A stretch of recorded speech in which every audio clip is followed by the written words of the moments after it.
Magandang buhay mga ka-SSS pensioners. May balita po akong ibabahagi sa inyo ngayon. Ang SSS pension loan ay hindi lang para sa mga retiree pensioners. Maaari na ring mag-apply ang surviving spouse pensioners. For retiree pensioners, maximum loanable amount of 300,000 pesos with up to 24-month loan term.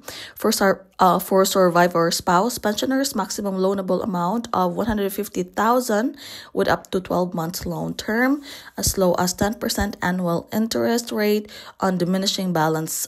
So, ang SSS pension ay isang ligtas at siguradong loan program para sa mga pensioner na pasok sa mga sumusunod na kondisyon. Para sa mga retiree pensioner, dapat nakarehistro sa SSS website na may updated contact information at active disbursement account kung saan pumapasok ang pensyon.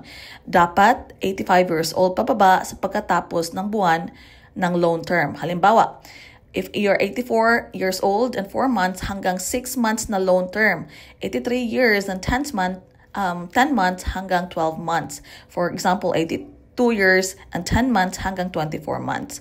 Walang kaltas o bawas sa buwan ng pensyon. At dapat walang existing advance pension mula sa SS Calamity Loan Package.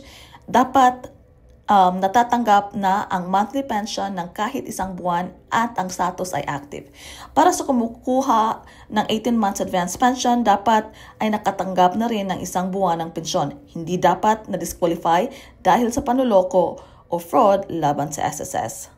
At para naman sa mga surviving spouse pensioners, dapat ay may sariling SSS number at nakarehistro sa SSS website na may updated contact information at active disbursement account kung saan pumapasok ang pensyon. Kung wala pang SSS number, kailangan munang kumuha bilang surviving spouse pensioner para makapag-register sa website ng SSS. Dapat ay 18 years old pataas sa oras ng pag-file ng loan at hindi lalampas ng 85 years old sa pagtatapos ng buwan ng loan term. Halimbawa, if ikaw ay 84 years old and 4 months hanggang 6 months loan term lang ang pwede sa'yo. For 83 years old and 10 months hanggang 12 months na loan term ang pwede sa'yo. Walang kaltas o bawas sa buwan ng pensyon. Walang advance pension mula sa SSS Calamity Loan Package.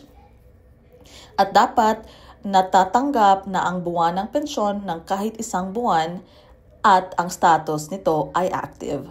Dapat siya ang sole payee o tanging nakakatanggap ng death benefit. Hindi dapat na-disqualify dahil sa fraud o pangloloko laban sa SSS.